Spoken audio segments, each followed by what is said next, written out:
Je pars en Alaska et là, ma vie a pris un virage à 180°.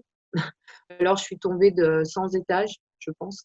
Je sais pas combien d'étages même, je sais pas si je pourrais les là, je suis au top de l'immeuble et puis je vais faire cette compète en Alaska que j le matin même, je le sens pas du tout puisque, bah, comme je disais auparavant, on doit sentir les éléments, les observer et être en accord avec soi-même quand on va s'engager sur une phase. Ce matin-là, les conditions n'étaient clairement pas rassemblées pour être zen face à cette descente. Je vais voir les organisateurs pour leur dire que je ne me sens pas du tout et que je me sens pas bien du tout à l'idée d'y aller. Et en gros, les organisateurs m'ont dit qu'ils m'avaient invité pour 15 jours en Alaska pour faire cette compétition, que la compétition était filmée et qu'ils attendaient ma présence. Donc, je devais y aller. Et j'avais le choix. J'ai pris la mauvaise décision. Voilà. Ça arrive, ça m'est arrivé. Des fois, ça peut coûter cher, j'en témoigne. Après, on va dire, c'est la vie. Chaque décision, voilà, a un impact et les choses n'arrivent jamais par hasard. Finalement, si ça m'est arrivé, c'est que ça devait m'arriver aussi. Je m'engage sur cette face et là, au début de la face, donc à 50 degrés de pente, c'est très raide. Je vais pour m'engager dans le couloir que j'avais choisi, sauf que l'enneigement n'était pas comme prévu. Il n'y avait pas de traces avant moi. J'étais la 4e personne à m'engager dans la face. Donc, il n'y avait pas de traces avant moi et je m'engage dans le couloir et là, ma planche heurte un rocher dans la poudreuse. Je tombe, je me souviens des premiers roule-boules.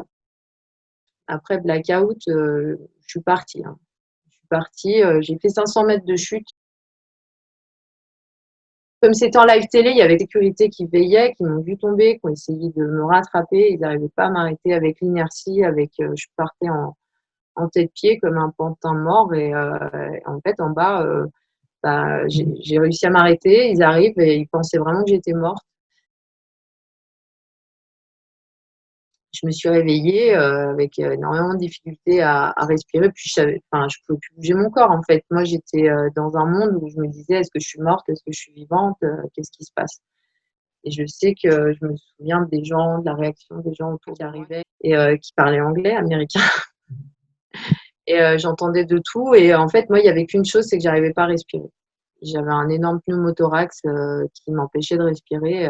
J'ai eu un coup que j'allais m'asphyxier. C'est tout ce que je sentais. Pour le reste, je ne sentais pas. Et c'était un peu la catastrophe. Donc, il valait mieux que je vois pas tout et que je sente pas tout. J'ai pas senti d'impact aussi fort puisque en fait, je suis partie inconsciente. Hein, donc, le corps est bien fait parce qu'en fait, on peut pas supporter des chocs aussi forts. Et le corps est bien fait. L'endorphine, l'adrénaline, tout est mis en place en fait pour que qu'on puisse gérer ça parce que sinon la douleur, c'est pas la peine quoi. En fait, je pense c'est trop fort. Les pisteurs décident donc ils sont tous mobilisés autour de moi, ils sont au moins 8 pour faire le secours et là le mauvais temps est arrivé, nuages, neige, impossible de partir en hélicoptère. Donc ils m'emmènent en barquette à une ambulance. L'ambulance, elle arrive, mais elle met du temps à arriver parce qu'ils étaient en train de changer les pneus. C'était le jour où ils passaient des pneus hiver à pneus été. Fin de saison, hein, c'était fin avril. Bref, l'anecdote, mais l'ambulance arrive. J'étais accompagnée d'un ami dans l'ambulance et il me racontait plein d'histoires, mais je lui disais, mais j'ai l'impression que je suis en train de partir, je sais pas ce qui se passe, je sais pas ce qu'il en est, quoi. Il me dit, t'inquiète pas, ça va aller. Il m'a tenu en vie avec des histoires à rigoler. En fait, on était dans l'ambulance, on roulait à plus de 200 km/h et en fait, j'avais une hémorragie interne du foie il avait pu le constater. Enfin, il savait pas combien j'avais perdu. Je suis arrivée à l'hôpital d'Anchorage. En fait, j'avais perdu 4 litres et demi de sang, donc il me restait pas longtemps à vivre. J'ai survécu à ça et puis bah le bras droit, donc j'avais 14 fractures au bras droit, j'avais le siège orbital tout enfoncé ici, l'œil qui partait dans le sinus. J'avais la colonne vertébrale cassée, les poumons, pneumothorax, j'avais les poumons tout petits comme ça, j'arrivais plus à respirer.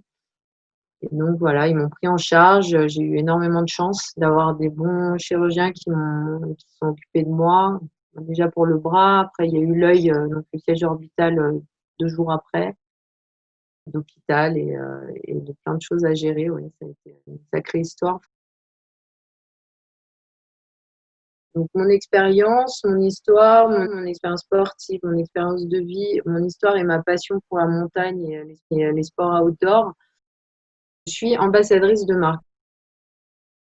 Donc, je fais rayonner les marques en pratiquant mon sport, en faisant des contenus sur les réseaux sociaux, en parlant de la marque, en étant présente sur des événements.